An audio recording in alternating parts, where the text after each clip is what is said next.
protection sa pangilalim mo. Ito kasi yung Avanza na bago, walang cover, kaya yan bimili si boss sa Lazada 1.8. Yan, pangilalim. Yung mahal yung isa yung bakal. Ganda rin talaga.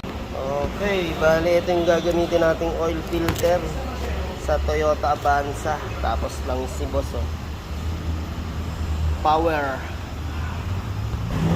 Okay, bali chininsel na nga rin natin. Andito yung ating oil filter na kinakabit.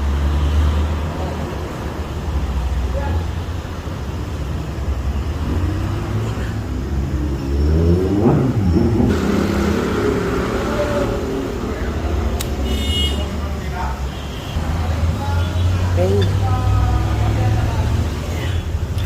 Kita natin yung saktong higpit lang, mga paps. Okay.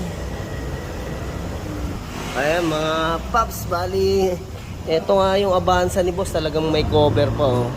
Makakabili kayo niyan sa Lazada. Nasa 1.8. Ayan, may nakasulat naman, oil drain.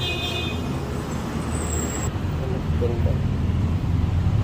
Yung makina natin ng Toyota Avanza 2023 model. Ito pala mga paps, manual transmission.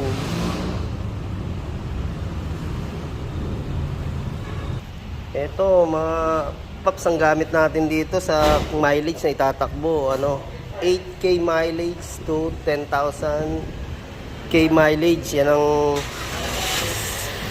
swak na i-reach natin sa itatakbo na itong ating sasakyan pagdating sa fully synthetic. Okay, bali ito yung loob ng Avanza, oh. Ganda.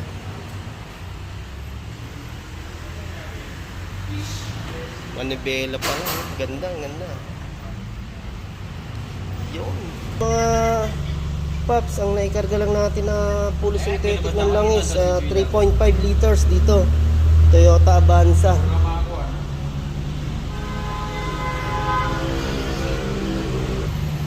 Tapos yung cleaning natin ng preno, every 10,000 kilometers to 20 kailangan natin mapalinis to para hindi maingay, tsaka mas maganda yung apak ng preno natin, mas makapit. Tsaka yun nga, natatay rotate din natin pag adjust ng handbrake. Yan, talagang manipis na, tsaka natin palitan. Pero kung ito kasi mga 40 to 50k mileage bago to pinapalitan sa brake pads natin. Okay, maraming salamat. Ito ang kulo. Okay,